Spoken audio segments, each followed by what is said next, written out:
Depuis 2015, une école dédiée aux enfants sourds a vu jour à Sokodé dans la préfecture de Tchaoudjo, école des personnes handicapées auditives Bethel de Sokodé et Fab Sokodé. Cette initiative, portée par le promoteur Pupesicha Sohana, vise à offrir une éducation de qualité à des élèves souvent laissés pour compte. Aujourd'hui, l'école compte une quinzaine d'élèves et 3 enseignants dévoués, mais elle fait face à des défis aussi bien financiers que matériels qui entravent son bon fonctionnement. Pour convaincre quelqu'un, il faut des résultats, papa. Donc du coup, l'idée, au début ça a été tellement difficile pour eux, je ne vous mens pas. Parce que le parent en question se lamente, se torture, se casse la tête. Oh, pourquoi Dieu m'a donné une telle personne? Alors pour les convaincre, il faudrait les amener à comprendre que le handicap n'est pas né d'ici. C'est dans le temps quand Adam et Ève ont péché, le péché est entré, toute forme de mot est arrivée. Quand on essaie de revenir dans la vie, au temps de Moïse, d'Abraham, tout ça, il y a des handicapés, des sourds et malentendants. Même Jésus-Christ même a dit que on l'a amené quelqu'un et il a ouvert les oreilles. Il faut faire des recherches pour les montrer les vidéos des sourds et malentendants qui sont dans les pays étrangers, en Europe, tout ça. Là, et comment les parents arrivent à les instruire. Pas plus qu'avant-hier, on a nommé un juge au Ghana, né sourd et malentendant, la première dans le monde. Je les ai présentés. La présidente des Sud du Togo est venue avant-hier. Sa licence en allemand, je les ai présentés. Notre État a mis sur le pied une personne au niveau de la TVT, notre chère mère, qui traduit. Quand les gens regardent dans langue, il y a quelqu'un qui interprète en langue. La personne parle et fait des gestes comme ça. Bon, d'autres résultats, par exemple, pour la première fois dans la région centrale, on a présenté un élève sourd et malentendant. L'année dernière, il a eu plus de 116 points. Donc, les résultats, avant les enfants, quand ils n'étaient pas à l'école, qu'est-ce qu'ils faisaient? Est-ce qu'ils n'étaient pas torturés? Ils n'étaient pas soucieux? Maintenant, quand les enfants sont venus, je les invite, ils voient les améliorations. Quand il y a des devoirs, puisque c'est le même programme qui se forme dans les autres écoles. Dans un élan de gratitude, Pupesi remercie d'abord l'État togolais pour son soutien ainsi que les ONG qui accompagnent son projet. Il souligne l'importance de cette école, non seulement pour l'éducation de ses enfants sourds, mais également pour leur intégration dans la société. En ce qui concerne le soutien, moi j'ai été l'initiateur, j'ai initié le projet, mais sans vous mentir, sans l'aide de l'État, cela devait être vraiment impossible. Parce qu'au début, on était seulement dans les cases quand j'ai commencé. Mais quand j'ai présenté ça, après, non, j'ai présenté ça aux autorités de la mairie de Tchaoudjo. Parce que quand il a appris que vraiment il y a une école comme ça qui manque d'un logement, il nous a octroyé cette ville-là. Nous remercions vraiment l'autorité suprême de la préfecture parce que c'est grâce à lui si nous avons eu ces joyeux. C'est pas par rapport à sa gouvernance que nous avons, sinon on lui fait des rapports également. Je peux toutefois vous dire, les bases sur lesquelles nous sommes aujourd'hui, c'est l'État toujours qui nous a donné. Je veux parler du ministère de l'Éducation. Et je remercie également vraiment l'ONG Tamada qui a initié nos élèves à l'outil informatique. L'ONG Urbis Foundation, nous remercions aussi le père de l'église Kisito. Mon remerciement va aussi au directeur du centre des aveugles IFRAM.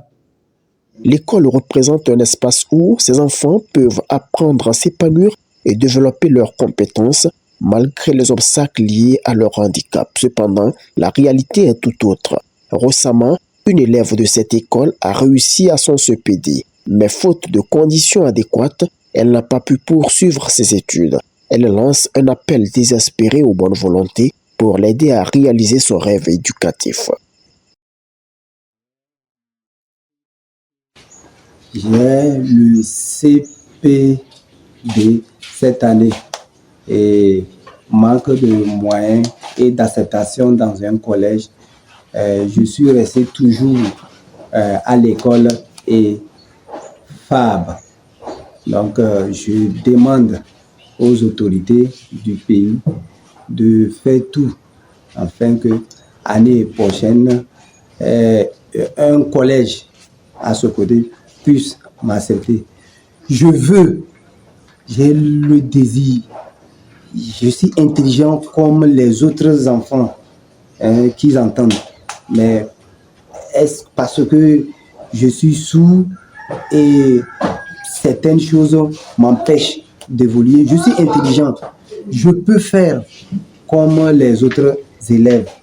Donc, je demande pardon à toutes les bonnes volontés d'aider l'école EFAB à ce que les autres progresser, à ce que les autres élèves puissent avoir ces mêmes opportunités. Si vous m'acceptez dans un collège, je peux vous surprendre par ma réussite.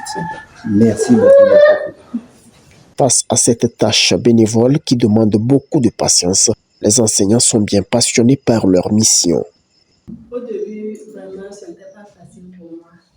Pour les enseigner, il faut prendre du temps parce que leur compréhension, c'est très long. Mais au fur et à mesure que je me suis habituée avec eux, maintenant c'est simple. À notre niveau, pour mieux comprendre vite les cours, il faut commencer par l'alphabet. Donc j'ai tout fait, ils ont assimilé l'alphabet.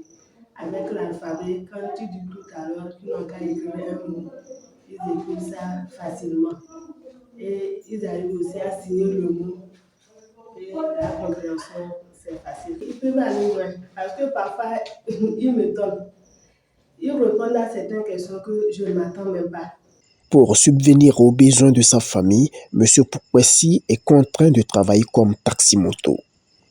Cette charge familiale, c'est tellement dur. Sincèrement, c'était tellement pesant. Tu viens, tu te fatigues avant, il faut voir, tu viens, c'est les mecs qui travaillent, les gestes. Tu sers ici, tu rentres ici, tu retournes fatigué. Tu prends ta moto, tu sors, tu fais zèle et tu ramènes les revenus. En congé, vacances, tu dois rentrer dans la bourse.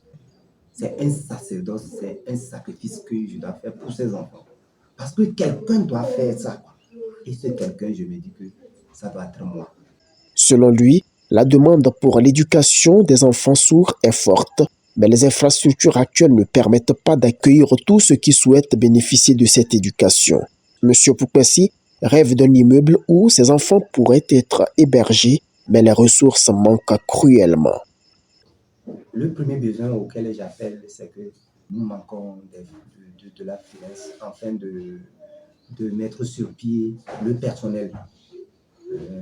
Par exemple, nous venons de dire que nous avons une élève qui a le désir d'aller au collège. On n'a pas de personnel pour l'accompagner. Nous voulons, mais elle reste avec nous. Mais l'autorité est en train de penser, j'ai fait des démarches et je suis sûr et certain que l'État prendra compte dans les années à venir pour que cette région, on puisse avoir une élève sous les malentendants au collège. Dans cette région, nous avons cette préfecture. Tous ces enfants, vous aurez à voir. Les enfants viennent de Blita, Bassar, Sotuboua, Tchamba, Tcharpanga. Les appels me viennent un peu partout. Si aujourd'hui nous avons l'internat, tous ces enfants, c'est un besoin que je prie de tous mes voeux. La formation de nouveaux enseignants spécialisés est essentielle pour répondre à la demande croissante et garantir un avenir meilleur pour ces enfants. Sur ce, il appelle également les jeunes à se faire former afin d'assurer la pérennisation de l'éducation des enfants sourds.